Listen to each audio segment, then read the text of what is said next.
Buen día. Plan de emergencia. Vamos a tomarlo en caso de un incendio como base. Para ello, lo primero que tenemos que definir qué es una emergencia. Es tan solo una serie de circunstancias que se producen de manera súbita e imprevista, que tienen la tendencia a originar daño a las personas, a la propiedad y al ambiente, y que demandan principalmente una atención inmediata para intentar en lo posible disminuir efectos y consecuencias y daños a personas. Una definición, digamos, fundamentada, dice que es cualquier suceso capaz de alterar el funcionamiento cotidiano de una comunidad, pudiendo generar víctimas o daños materiales, afectando la estructura social y económica de la comunidad involucrada, y que puede ser atendido de forma eficaz con los recursos propios de los organismos de atención primaria o de emergencia de la localidad. Esto aparece en el decreto con fuerza de la ley orgánica, de la ley de la Organización Nacional de Protección Civil y Administración de Desastres del año 2001. O sea, la definición de lo que es una emergencia. Entonces, para ello existe una emergencia menor, que es cualquier acontecimiento en donde no existe un peligro de vida para las personas.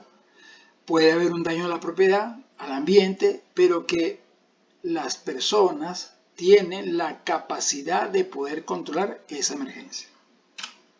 Existe la emergencia seria, que es una situación que pone en peligro igualmente la vida de las personas, que representa un daño a la propiedad y que la organización tiene la capacidad limitada para atender la emergencia, o sea que requiere de una ayuda externa. Y por último, tenemos la emergencia mayor, es cualquier situación igualmente que pone en peligro de la vida de las personas, también un daño a la propiedad, pero rebasa los recursos propios que tiene la organización para atender la emergencia y requiere de una manera expedita una ayuda exterior. Estas tres definiciones aparecen en la norma CONIN 2226 del año 90. Entonces, para ello es necesario que toda organización, si sea familiar o empresarial, disponga de un plan de emergencia.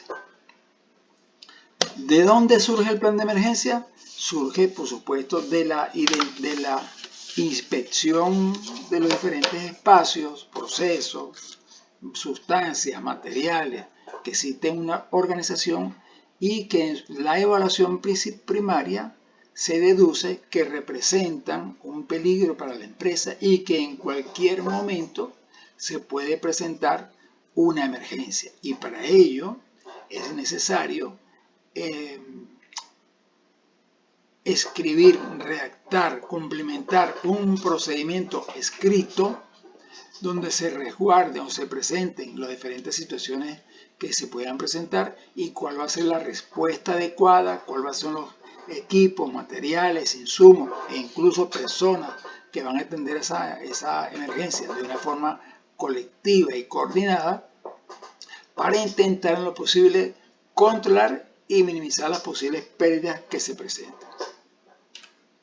¿Cuáles son los requisitos principales para tener un plan de emergencia? En primera instancia, que se haya hecho una evaluación. Aunque no aparece ahí, hay que hacer una evaluación. Luego de la evaluación se hace el documento escrito como tal, que debe ser aprobado por la autoridad de la organización, dado que ella es la que va a disponer de los recursos personales, en dinero, en capacitación, en preparación, en coordinación. Tiene que estar aprobado como tal y firmado y sellado. Al estar aprobado y sellado y firmado, entonces ese documento debe ser duplicado y presentado a todos los entes que van a participar en la ejecución de ese plan de emergencia. Ello implica que antes de elaborar el plan de emergencia, antes de imprimirlo, se deben invitar a los diferentes participantes, llámese bomberos, protección civil, representantes de clínicas, hospitales, centros de medicina, para que formen parte de la discusión de los planes de emergencia, cuál va a ser el aporte la ayuda que va a representar cada unidad y cuál es la participación de la empresa. Una vez que este plan ha sido aprobado, entonces se publica y se le envía a todos los miembros que van a participar. Debe ser informado a las personas que están dentro de la instalación. Y por último, se tienen que hacer las prácticas adecuadas para que todo el mundo sepa exactamente de una manera física qué es lo que debe hacer, cómo lo debe hacer, cuándo lo debe hacer.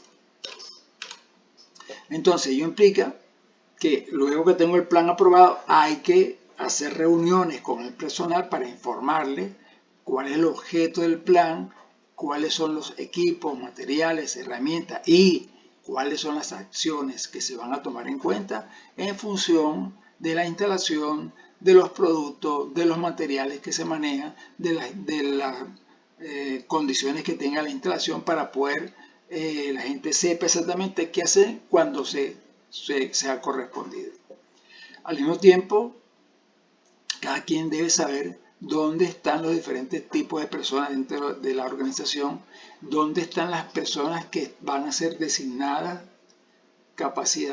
entrenadas y capacitadas para conformar las brigadas de emergencia, cómo calificar a todo el personal de la organización para que sepa cómo atender las emergencias. Tener los equipos, materiales, herramientas e insumos necesarios para poder atender la emergencia de una manera efectiva. Eso implica que hay que tener equipos de protección personal para cada trabajador, tanto para el trabajo como para atender la emergencia.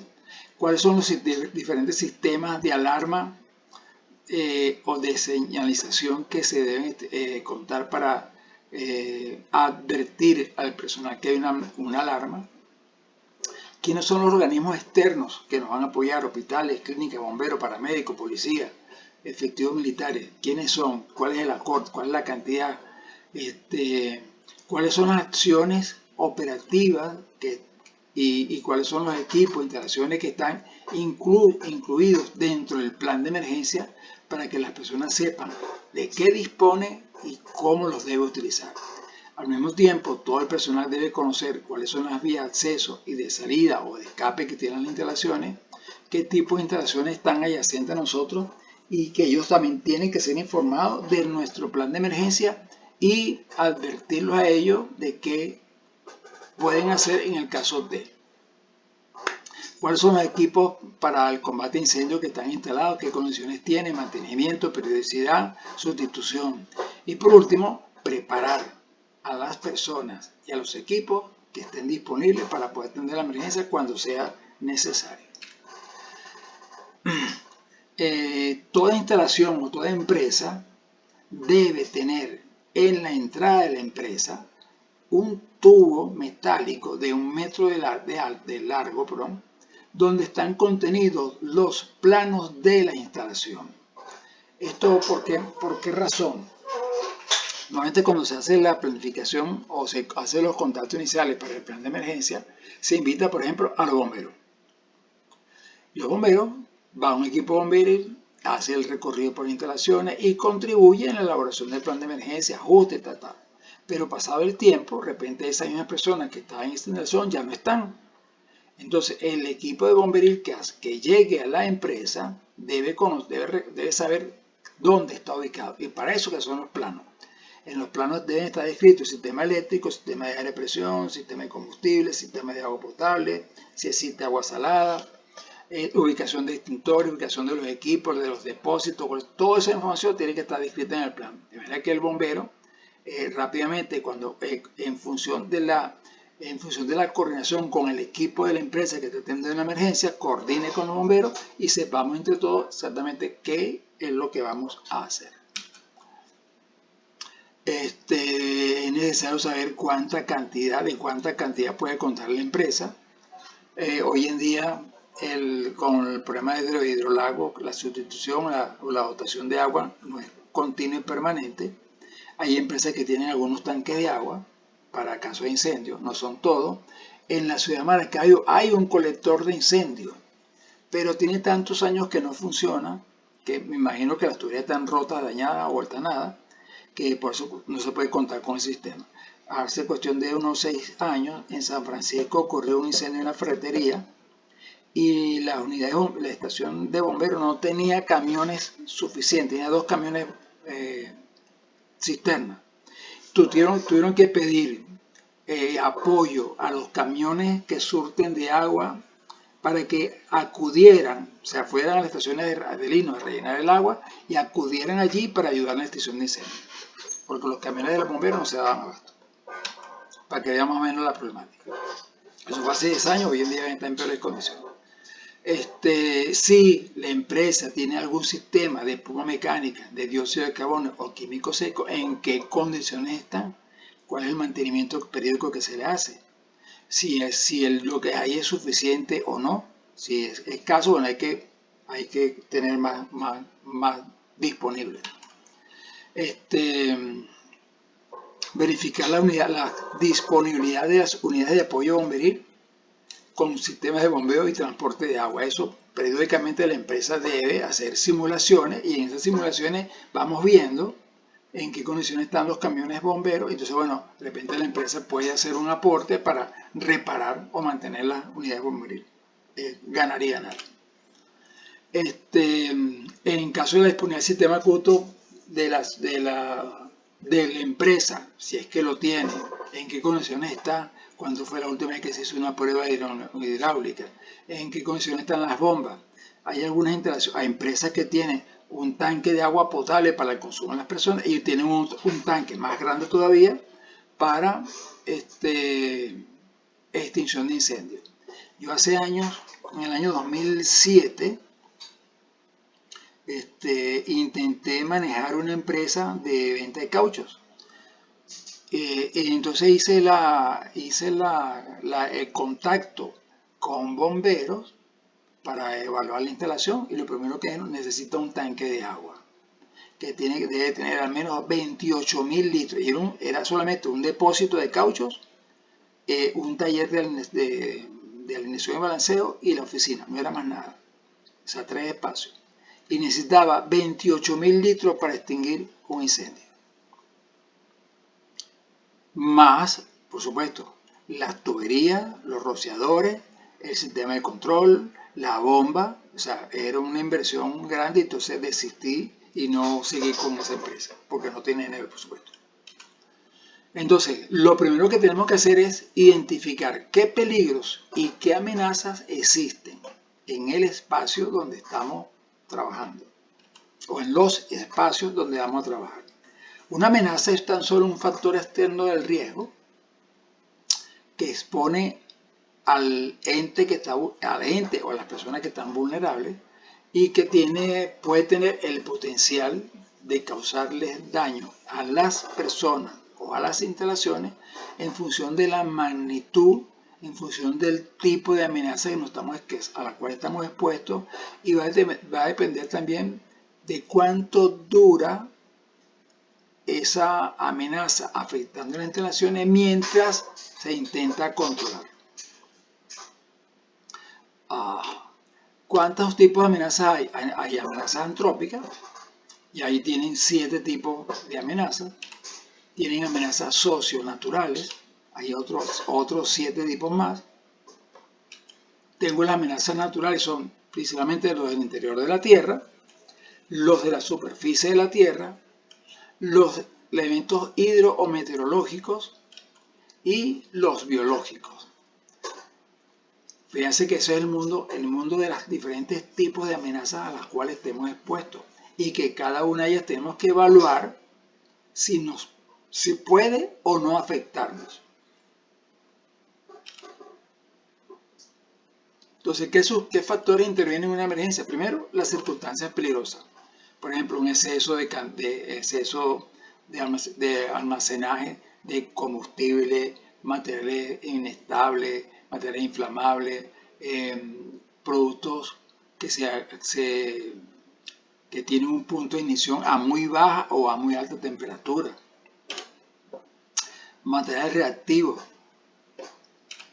productos sensibles a impurezas o con alta velocidad de reacción, ¿Qué es lo que puede iniciar un incendio? o una emergencia.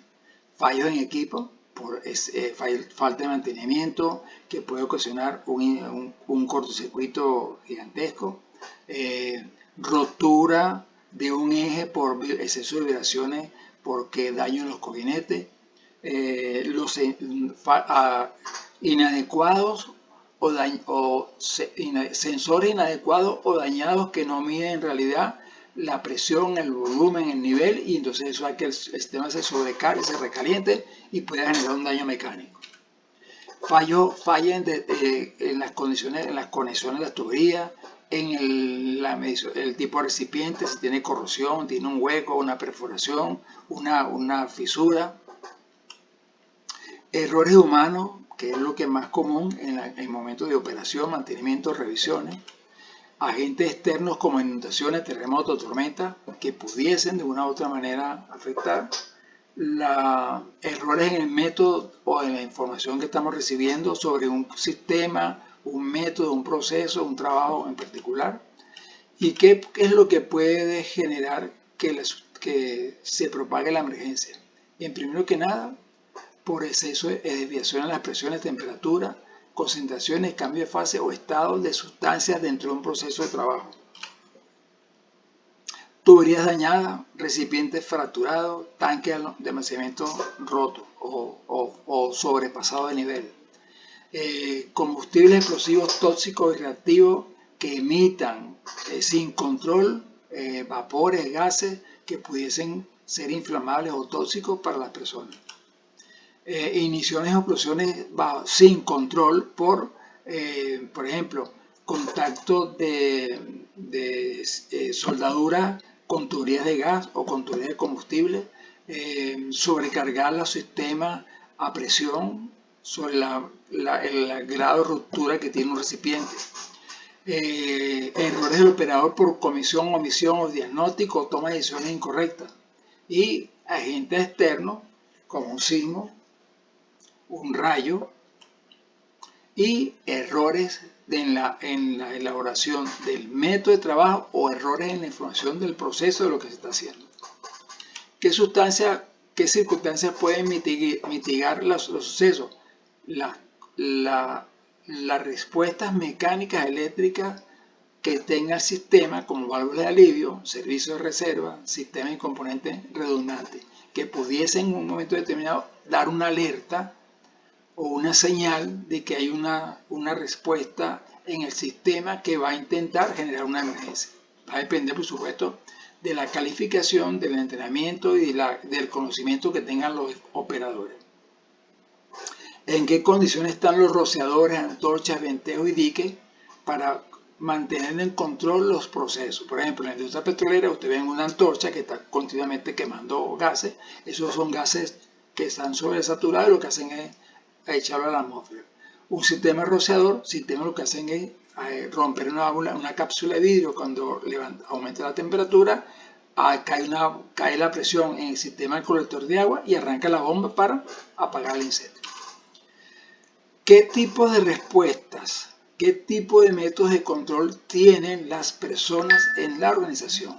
¿Qué formación, qué preparación, cuántas simulaciones han hecho para verificar que todos saben lo que deben hacer?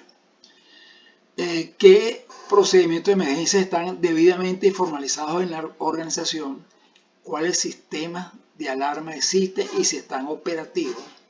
El personal conoce los métodos y las formas de cómo evacuar y conoce cómo utilizar los equipos y cómo utilizar los equipos de protección. Y los agentes externos son las personas, los equipos y los materiales que van a ser llamados en el caso de. ¿Y cómo manejar la información?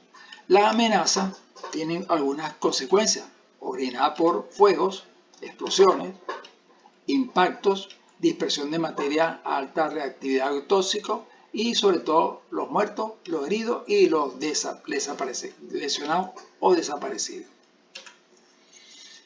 Los riesgos que tenemos son los riesgos de incendios que van a ocasionar muerte, quemadura, intoxicación, explosión, daños estructurales, los riesgos por humo, a las personas con asma o otras enfermedades respiratorias, personas con enfermedades cardiovasculares, personas con discapacidad física o mental, personas atrapadas en estructura física.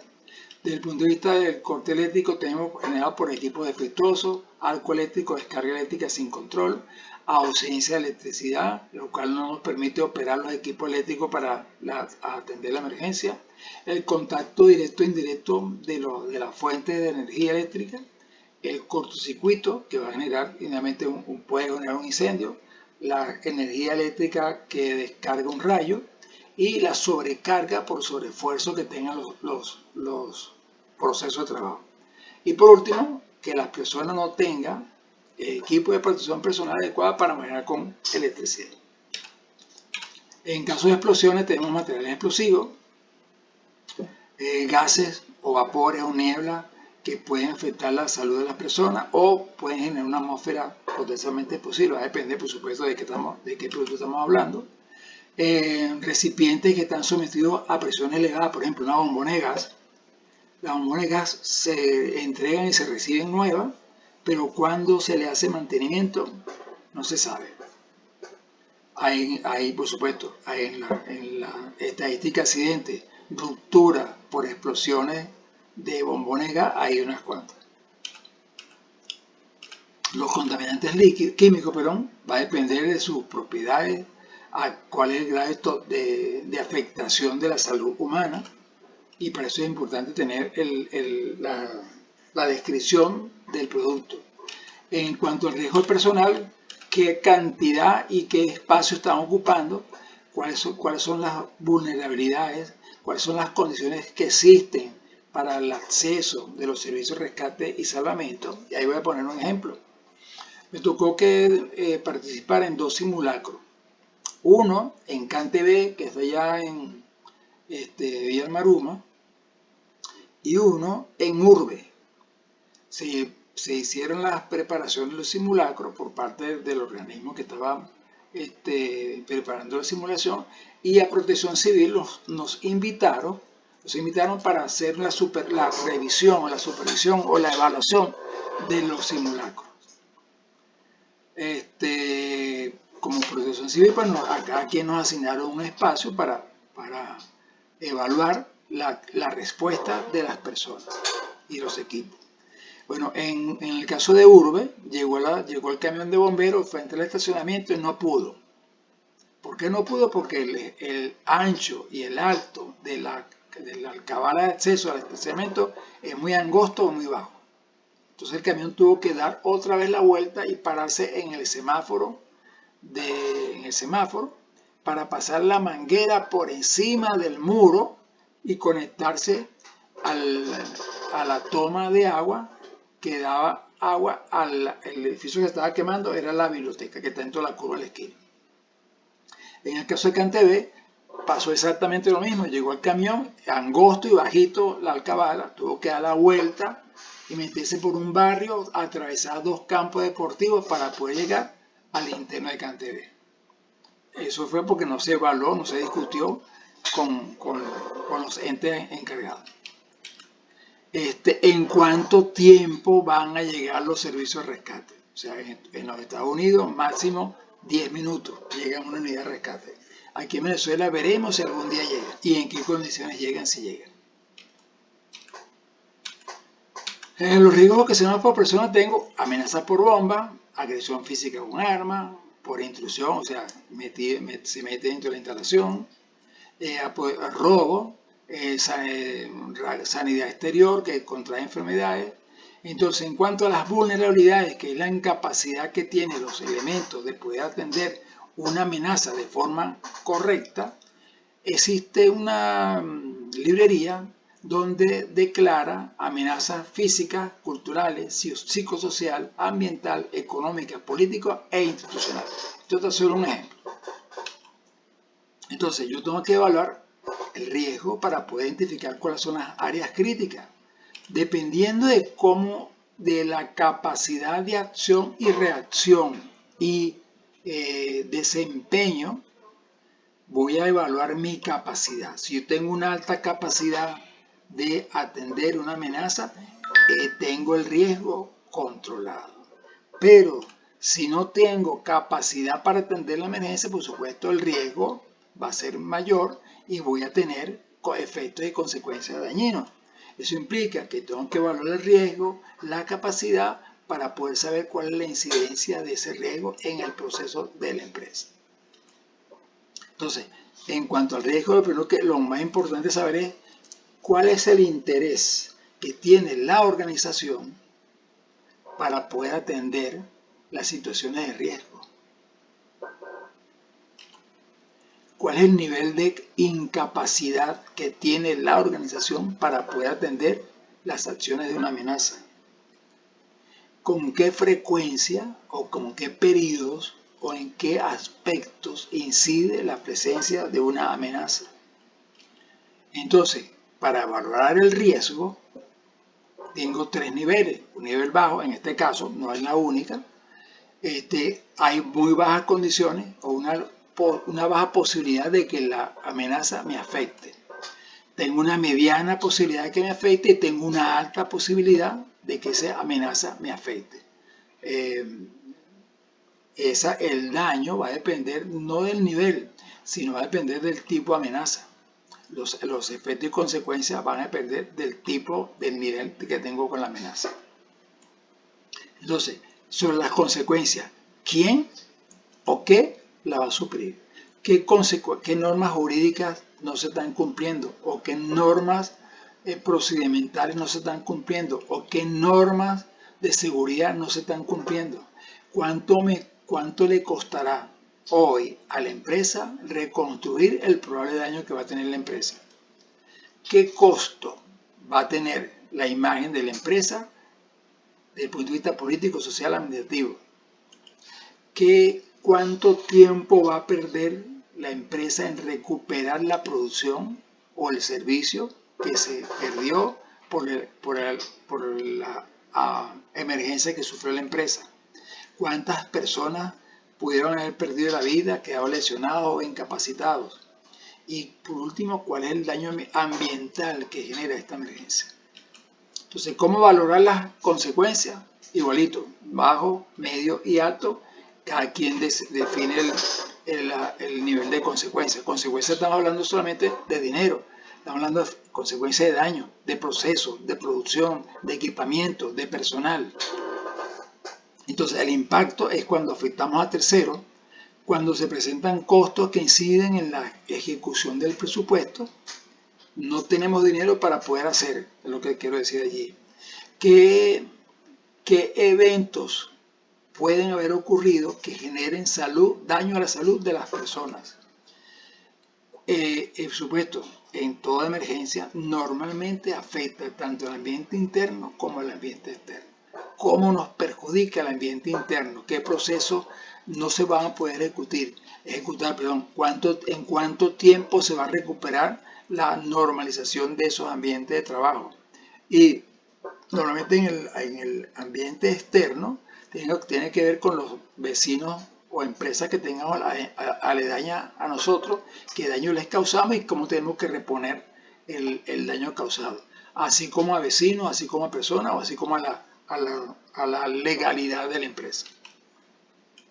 Eso implica que tenemos que analizar hoy la probabilidad de que ocurra una emergencia en función de las condiciones críticas que tenga la instalación, cuál es la probabilidad de riesgo a terceros, qué productos inflamables, combustibles tóxicos existen en la empresa, qué normas existen, qué controles existen, cuál es la forma de traslado, almacenaje y entrega, están escritos, no están escritos, están fiscalizados, están contabilizados.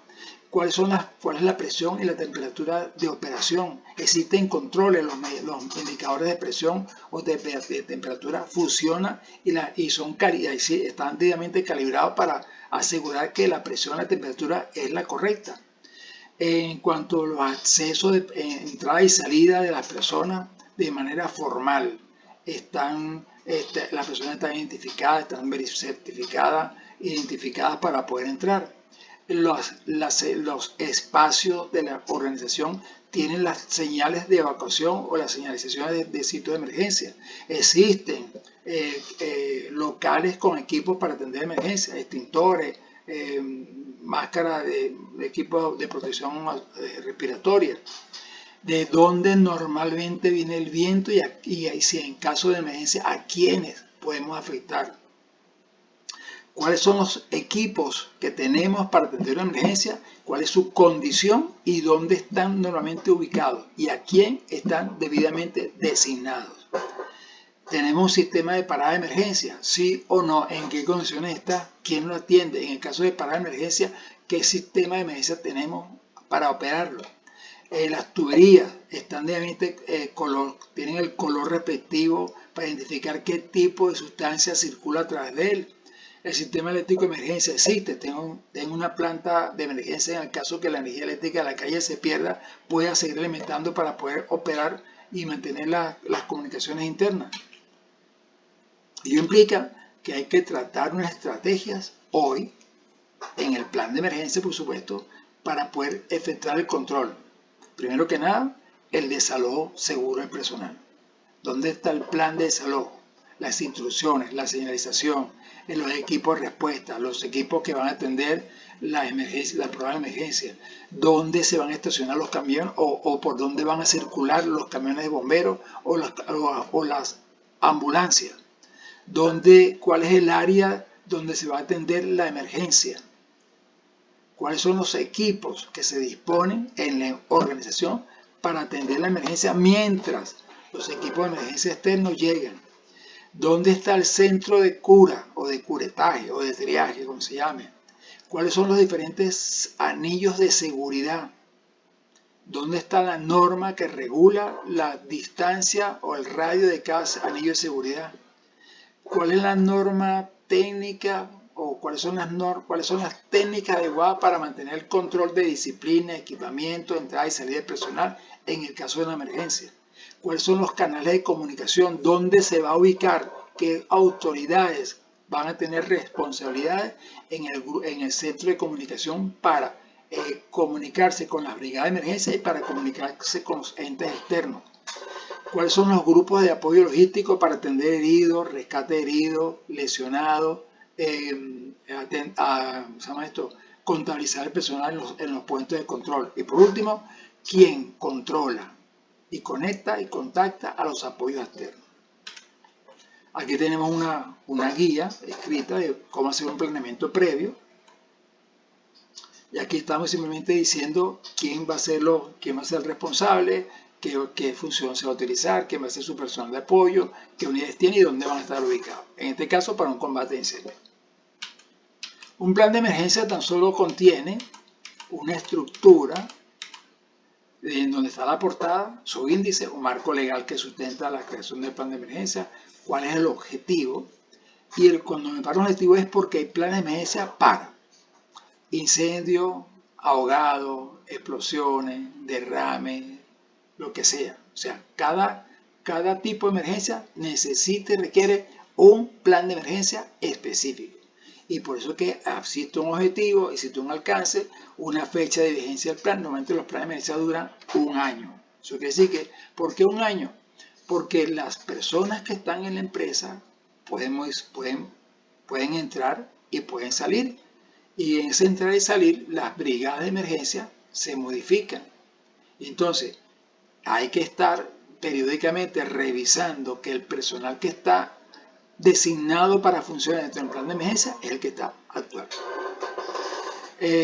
Un diagnóstico de la situación referido a la probable emergencia, un recuento histórico de los eventos que han ocurrido y cómo ha sido atendido y quién los ha atendido, las definiciones básicas para que todos sepamos qué hacer y por último, qué es lo que exactamente van a hacer a través del plan de acción. Existe un grupo de gerencia en el plan de acción, un grupo que va a controlar la emergencia. El grupo de gerencia es el que está desde el empleador, tiene una central telefónica, tiene el jefe de las brigadas que está allí y dos asistentes. Tiene un grupo, si acaso tiene, o si la empresa tiene, por ejemplo, una unidad médica, entonces hay un grupo de apoyo médico con paramédicos y primer auxilio para atender en primera instancia a los heridos mientras llegan las ambulancias, o si tiene una ambulancia para trasladarlo a los hospitales que se haya contactado con anterioridad. Tengo un grupo para, una vez contenida la emergencia, restituir sea, hacer inspección, una verificación para poder restituir a las operaciones normales de la empresa. Asignar responsabilidades en la ejecución del plan de emergencia. ¿Cuál es la logística para transportar los medios, equipos, materiales y las personas? Logística para los suministros. ¿Cuáles son los equipos de protección personal que se disponen? ¿Cuáles son los sistemas de seguridad que existen y cómo se controlan, cómo se mantienen y cómo se operan? ¿Cómo se van a operar los servicios básicos de emergencia y quiénes serán los responsables? Cuáles son las vías de acceso y salidas que tiene la empresa y quiénes van a estar en el control de esas vías de acceso. ¿Quién va a contactar? En este caso está el presidente, un telefonista, el secretario en el centro, en el comando de la emergencia, que son los que van a contactar a los organismos que van a ayudar a atender la emergencia y van a contactar de repente a las autoridades competentes para informar cuál es la situación que tiene la empresa. Es decir, hay que hacer un procedimiento para la alerta, un procedimiento para el desalojo, un procedimiento para rescate y salvamento, para atacar la emergencia de manera particular, o sea, incendio, explosión, derrame, cómo hacer el adiestramiento periódico de las personas de la brigada, cómo se va a divulgar el plan de emergencia, cada cuánto tiempo se va a revisar y actualizar el plan de emergencia. Y además tiene quiénes son las personas que van a conformar los grupos de emergencia, los teléfonos de emergencia, cuáles son los centros asistenciales a donde van a ir, se van a trasladar los heridos, cuáles son los teléfonos de los organismos y autoridades competentes, el plano de la instalación, que ya lo vimos, hablamos hace rato, que debe estar en la entrada de la empresa, un inventario de todos los equipos de emergencia, en qué condiciones se encuentran, un inventario de los equipos contra incendios y de protección personal, cuál es el organigrama de comunicación de la alerta. En este caso, cuando se genera la alerta, hay un puesto de comando. ¿Quién lidera el puesto de comando? ¿Quién es el segundo?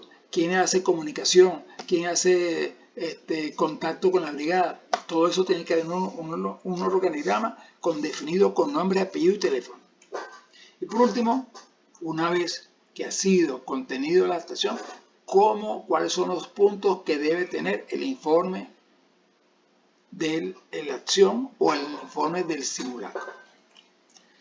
Entonces, para poder implementar la autoprotección, necesito, primero que nada, informarme de cuáles son las condiciones de la instalación, de los equipos y qué conocimientos existen en la organización para atender la emergencia. En segunda instancia, hay que ver si la empresa tiene un plan de mantenimiento, dónde están los manuales, cómo se operan los equipos, porque eso va a permitir tener una prevención de la condición que tenga el equipo y cuáles son las probables emergencias que se pudiesen presentar. Con ese plan, con esa información, voy a generar el plan de formación de los equipos que van a atender la emergencia en atención de heridos, en incendio, en cómo evacuar y cómo dar primeros auxilios. Y el resto de personal, de repente, cómo evacuar y cómo dar primeros auxilios. Eso implica, después que me habla el plan de inversión, de cuánto me va a costar implementar, mantener un plan de emergencia o los planes de emergencia que tiene la empresa. Y por último, organizar los equipos de emergencia en cuanto a equipamiento. Y por último, elaborar o poner en práctica el plan de simulación para garantizar que todo lo que se ha hecho la gente lo sabe hacer como debe ser. Yo puedo, en función de la evaluación de riesgo, evaluar una amenaza, evaluar la vulnerabilidad y puedo cuantificar un riesgo que me va a permitir, a través de comparación de criterios, evaluar las amenazas, las consecuencias que voy a tener, planificar la emergencia, planificar la obtención de los recursos, preparar los recursos a través de lo que necesito y requiero, informar a la población, preparar a la población para preparar la simulación y ejecutar un simulacro. Todo ello va a permitir verificar a través de todo este circuito que el plan sirve o tiene deficiencias para corregirlo y volver a iniciar el proceso una vez más. Hoy solo sintoniza cosas que te hagan feliz. Buen día, cuídense.